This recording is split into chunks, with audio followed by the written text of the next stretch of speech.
Assalamualaikum warahmatullahi wabarakatuh.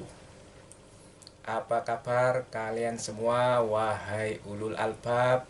Semoga kalian semua dalam keadaan sehat walafiat, selalu dimudahkan rezekinya oleh Allah Subhanahu wa taala, dan selalu dalam lindungan dan naungan rahmat Allah yang Maha Kuasa.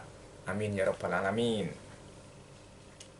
Oke guys, kali ini eh, saya akan merekomendasikan sebuah buku ya mengenai sejarah para nabi dan rasul.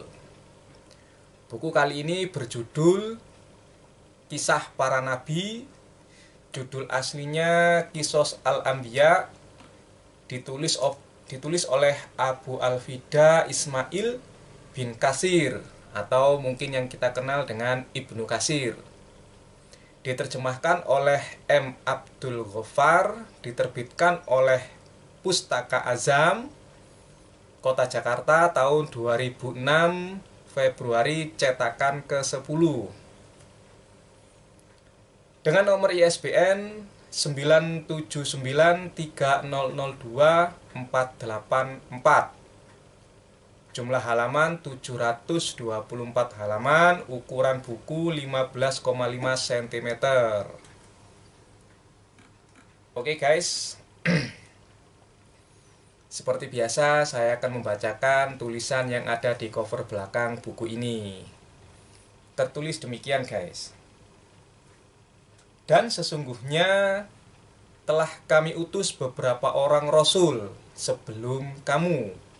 Di antara mereka ada yang kami ceritakan kepadamu, dan di antara mereka ada pula yang tidak kami ceritakan kepadamu. Tidak dapat bagi seorang rasul membawa suatu mukjizat melainkan dengan seizin Allah. Maka apabila telah datang perintah Allah, diputuskan dalam kurung semua perkara dengan adil. Dan ketika itu rugilah orang-orang yang berpegang kepada yang batil. Ini adalah Quran surat Al-Mu'min ayat ke-78. Banyak hal yang terkadang manusia tidak mengerti, tetapi mau menyadari bahwa dia tidak mengerti, sehingga terjerumus ke lembah kebodohan, kenistaan, dan kesengsaraan abadi. Salah satu cara agar manusia mau mengerti adalah dengan memberikan pelajaran dari kisah-kisah para leluhur. Maksudnya kisah-kisah para leluhur mereka yang dibinasakan, dihancurkan, dan dihinakan oleh Allah Subhanahu wa taala. Tidak ada ampun bagi siapa saja yang mencoba menyekutukan dan membangkang perintah Allah setelah didatangkan kepada mereka bukti yang nyata, tetapi Allah mengampuni dosa-dosa selain yang demikian.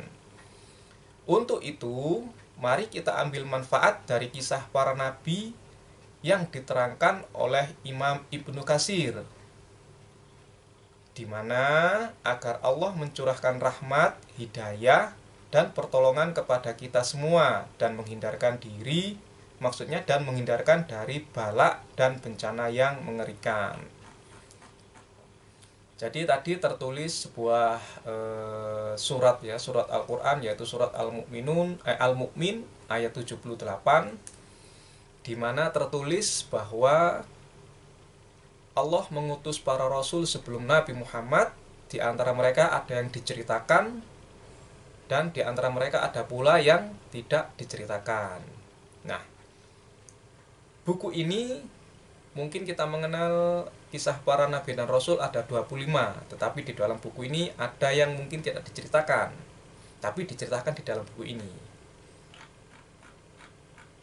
Oke, kita langsung saja ke isi ya, yang saya kutip beberapa isi. Insya Allah saya kutipnya lumayan banyak, ada 7, karena di sini tuh jumlah halamannya 700 lebih. Kutipan yang saya ambil nomor pertama,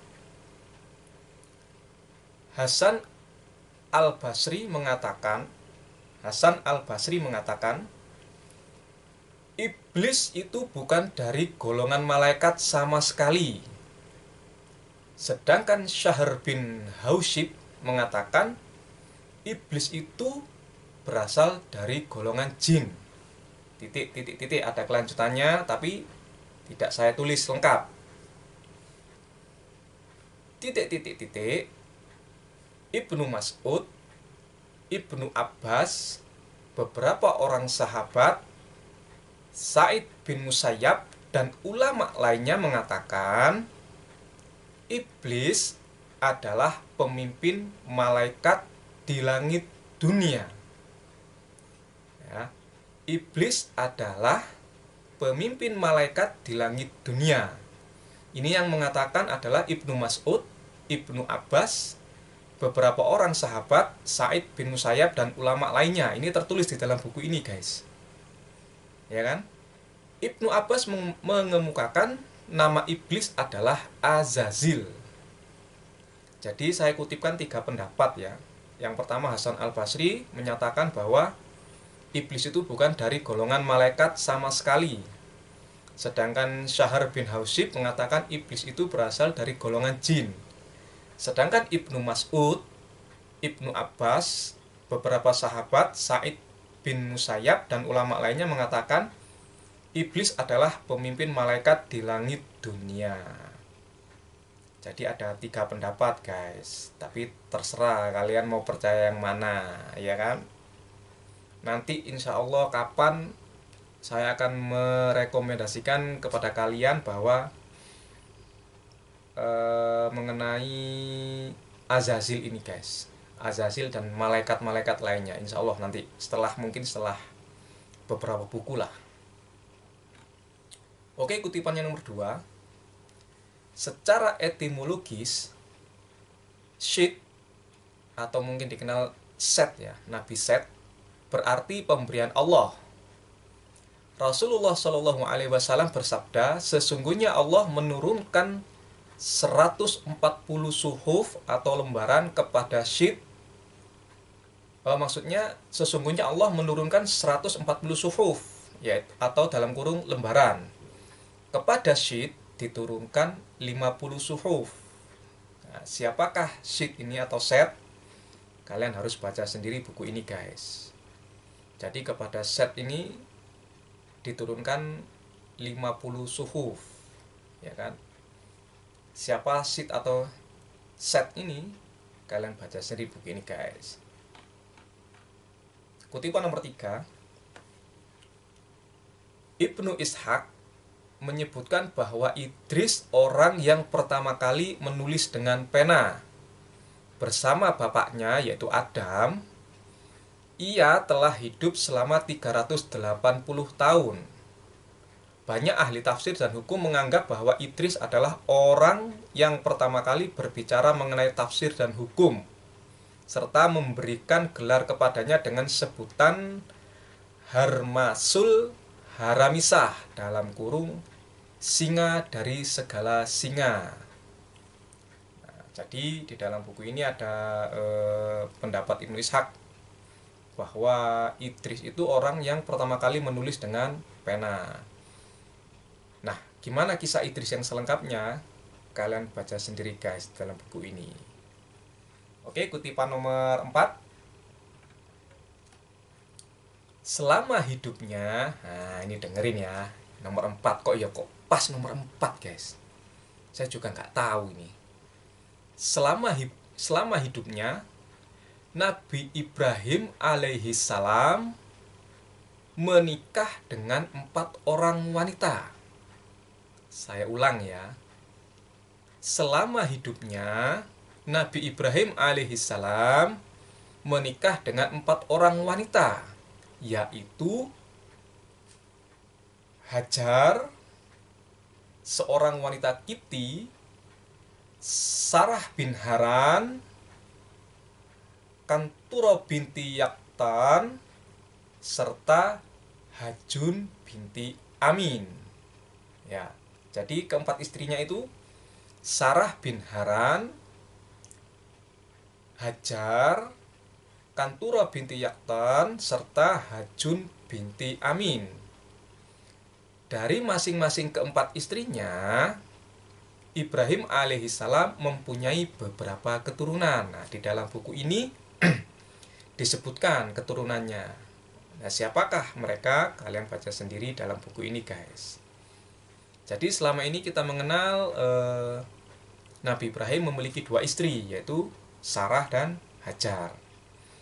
Tapi saya dulu waktu masih senang-senangnya debat Islam Kristen, Nabi Ibrahim itu memiliki 3 istri, Sarah, Hajar, dan Kentura. Mungkin di sini namanya Kentura binti Yaktan.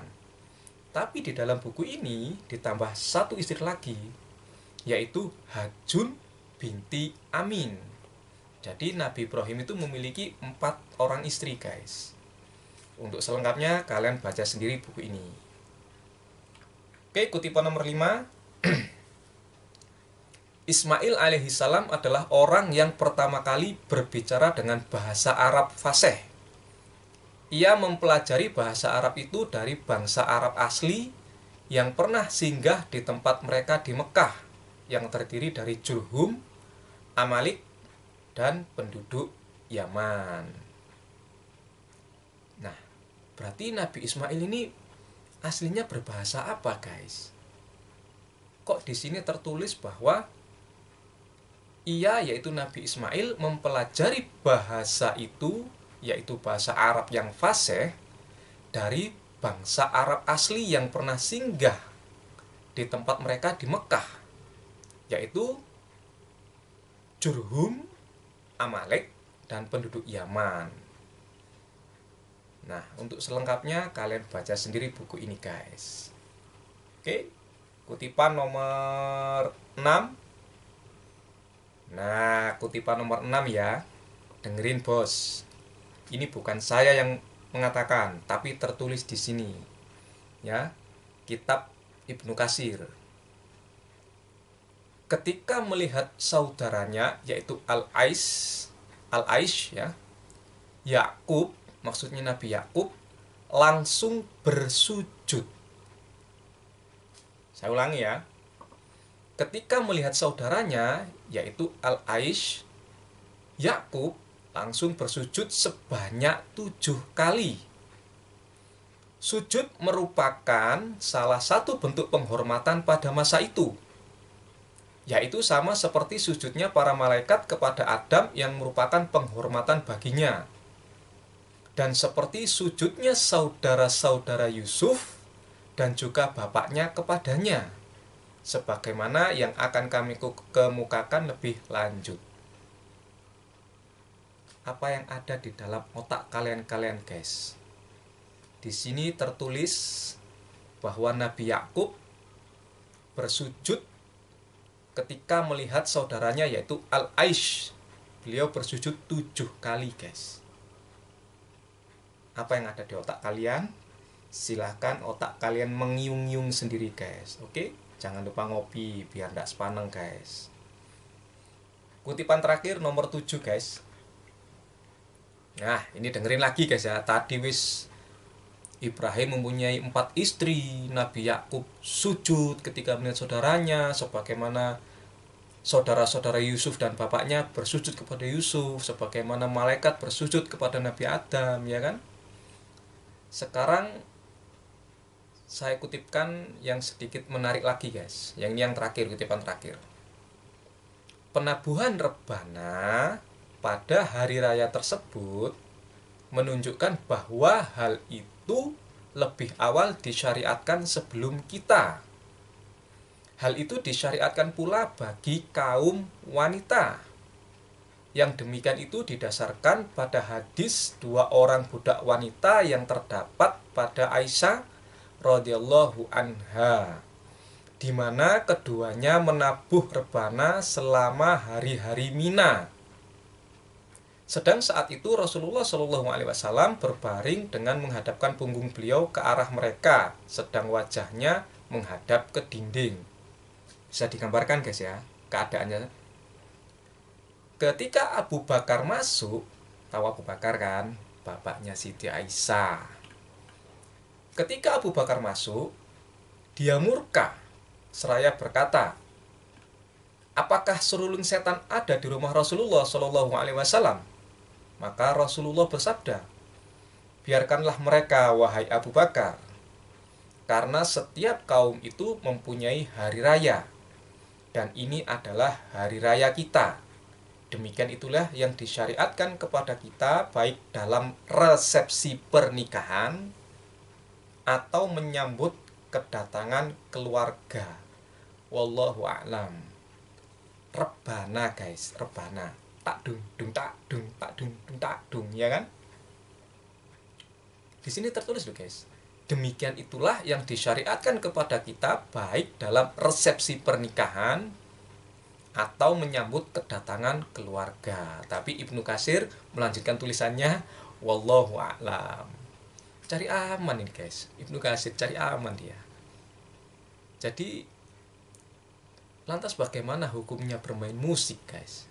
Sedangkan Rasulullah sendiri pada hari raya itu, hari raya Mina, itu mendengarkan musik atau pukulan-pukulan rebana dari budaknya Siti Aisyah.